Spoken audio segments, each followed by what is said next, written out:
Bonjour, bonjour. Alors, petit tirage sentimental, c'est parti. Petit tirage sentimental.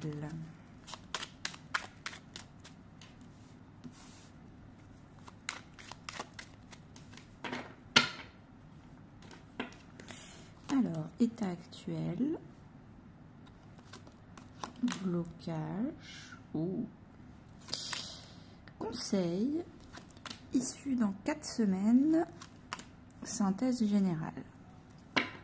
Et on a le contexte en dos de deck.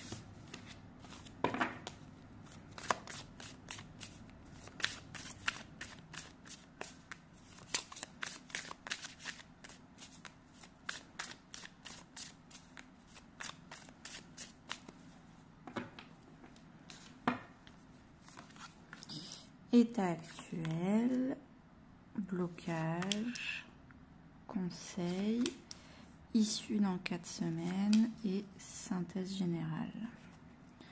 On va essayer de les mettre en face pour que ce soit plus cohérent et c'est parti. Dernièrement, ce qui s'est passé, c'est qu'il y a eu beaucoup de choses qui ont été faites, beaucoup de discussions actives et beaucoup de transformations sur la maison 10. La maison 10, c'est le regard des autres, la réputation, la carrière, la place dans la société. Donc, tu as beaucoup travaillé ta place dans la société. Quelle est la place que tu laissais au regard des autres, ou est-ce que tu étais peut-être un peu moins influençable et donc du coup tu es devenu un peu plus indépendant émotionnellement, déjà par rapport au regard des autres.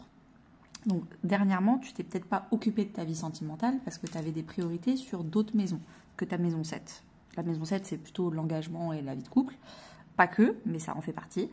Et dernièrement, en fait, tu ne t'es pas occupé de ta maison 7 parce que tu es déjà devenu indépendant émotionnellement de ta maison 10, c'est-à-dire le regard des autres. Ça peut aussi être la mère, peut-être que tu t'es émancipé de ta maman, c'est possible également. En tout cas, il y a eu une grande transformation intérieure qui ensuite s'est répercutée extérieurement sur la maison 10. Donc peut-être que tu as eu des disputes, peut-être qu'avec le 8 de couple, là, tu as quitté certains cercles relationnels toxiques qui étaient tout le temps dans le jugement. Ah, tu fais ci, mais il faut faire ça comme ça, et que machin. Bref. En tout cas, tu t'es imposé et tu as nettoyé ta maison 10. Là, en ce moment, tu as 2 cartes de coupe, 2 cartes d'eau. Là, tu as l'eau et là, tu as l'eau. Donc là, tu es tout en émotion. Est-ce que tu es en retrouvailles d'une personne du passé? Est-ce que tu es nostalgique du passé? En tout cas, tu penses beaucoup à ton passé, ton ancien couple ou des anciennes amitiés très, très fortes. Ou alors, est-ce que tu viens de rencontrer ton âme sœur? Et vraiment, émotionnellement parlant, c'est quelque chose de très fort. C'est un peu... Tu prends l'interprétation qui te parle, mais où il y a quelque chose du passé qui revient et qui te fait réouvrir des émotions très fortes. Ou alors, tu rencontres ton âme sœur, quelqu'un avec qui tu as l'impression qu'il y a un lien, le côté âme sœur. Le côté sœur, c'est vraiment le côté fraternel. Tu as l'impression de le connaître depuis toujours. C'est simple, c'est fluide, on est d'accord sur tout, on pense pareil, on a le même humour. Enfin, il y a le côté âme sœur très, très fluide. Et du coup, émotionnellement parlant, ça match direct. Donc, tu me diras en commentaire lequel des deux tu en penses, ou par mail. Le blocage. Le blocage, c'est que tu as une énorme blessure du passé. Est-ce que ça a été la trahison, l'humiliation, le rejet, l'abandon, l'injustice? Je ne sais pas. Je pense plutôt que ce serait l'abandon. Tu t'es senti abandonné, trahi. Donc c'est possible que ce soit en tout cas une grosse blessure du passé que tu ne veux pas faire face. Tu n'es pas encore prêt à la guérir, enfin en tout cas jusqu'alors tu n'étais pas prêt, mais là on va te demander d'y faire face. C'est une grosse blessure du passé qui fait que tu ne fais plus confiance, que tu ne veux pas potentiellement pas t'ouvrir à 200%, que tu penses que tu n'as plus de pouvoir personnel parce que de toute façon c'est l'autre qui va partir, donc c'est l'autre qui va décider, donc c'est l'autre qui a le pouvoir sur le couple et pas toi. Voilà, donc ça c'est le genre de pensée limitante que le passé a pu te faire dire maintenant. Donc il va falloir évidemment regarder la blessure en face, la comprendre, l'analyser, l'accueillir, la guérir et ensuite passer à autre chose. Parce que oui, tu as du pouvoir personnel. Oui, tu as ton mot à dire. Oui, tu n'es pas obligé de subir la situation, de te faire abandonner ou pas te faire abandonner. Tu peux aussi poser tes propres règles et tes propres bases. Le problème des gens qui ont la blessure d'abandon et qui pensent que du coup tout le pouvoir est à l'autre personne, c'est tout simplement parce que tu es en dépendance affective. Tu as besoin de l'autre pour te sentir aimé et te sentir valorisé. Quand tu auras, je pense que tu as déjà beaucoup travaillé ça, surtout si tu as décidé d'arrêter le regard des autres et compagnie, mais c'est quelque chose qu'il faut finir de nettoyer, c'est-à-dire je m'aime, et si l'autre personne décide de partir, c'est pas grave parce que je m'aime en fait. Si elle décide de partir, c'est peut-être parce qu'elle n'a pas guéri des trucs. Elle est blessée. Elle est en train de répéter un schéma répétitif et elle veut pas guérir. Et c'est pas à moi de la sauver, c'est pas à moi de lui expliquer ça. C'est à elle de faire son propre chemin de guérison. Et moi, je garde mon pouvoir personnel et je me fais pas abandonner. Faut le voir différemment. C'est un cadeau de l'univers. Si cette personne part de ma vie, c'est qu'elle n'est pas à ma hauteur.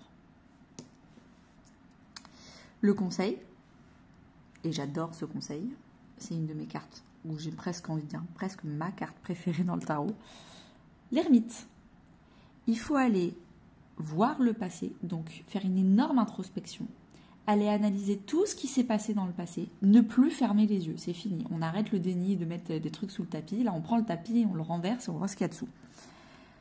Donc, tourner vers le passé, l'ermite, il prend sa petite lanterne, et à l'intérieur de ses émotions, de son mental, de tout, il va aller vérifier qu'est-ce qui s'est vraiment passé dans le passé. Je vais aller tout décortiquer pour comprendre et transformer cet échec, cette blessure en leçon de vie, en apprentissage. On demande d'évoluer. Le carré, c'est l'évolution. Un gros coup de pied au cul pour évoluer. Et apparemment, tu n'arrives pas à évoluer dans le présent parce que tu es encore bloqué à cause des blessures du passé et de revivre des émotions très négatives du passé. Donc comme tu ne veux pas revivre ça, tu bloques tout et tu fais un gros déni dessus. Et là, on te dit non, on arrête le déni. N'hésite pas à aller décortiquer la blessure d'abandon. Moi, j'ai fait plein de vidéos dans mon programme d'auto-coaching sur la blessure d'abandon. Mais en tout cas, il faut que tu ailles creuser ce sujet. Il va falloir que... Il n'y a que toi.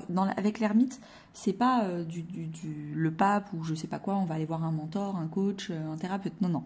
L'ermite, c'est toi qui te fais ton propre coaching, ta propre thérapie, parce qu'il n'y a que toi qui as les réponses. Donc, va comprendre quelle est ta blessure, qu'est-ce qui t'a blessé dans le passé. Est-ce que toi aussi, tu as ta part de responsabilité ? Donc, accepter que toi aussi, tu avais ta part de responsabilité. Si la personne, elle est partie, peut-être que toi aussi, tu as fait quelque chose de un peu trop oppressant ou un peu trop... peut-être que la personne... je donne des vérités générales, mais c'est peut-être pas appliqué à toi. Dans la blessure d'abandon, comme on s'abandonne totalement et qu'on est corps et âme dédié à l'autre personne, c'est trop de pression pour l'autre personne. C'est trop de responsabilité. La personne, elle n'avait pas demandé autant, en fait.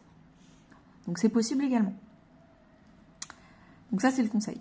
Dans 4 semaines, quand tu auras bien appliqué le conseil, bien guéri, compris la blessure, l'accueillir, etc., tu vas enfin faire ton deuil.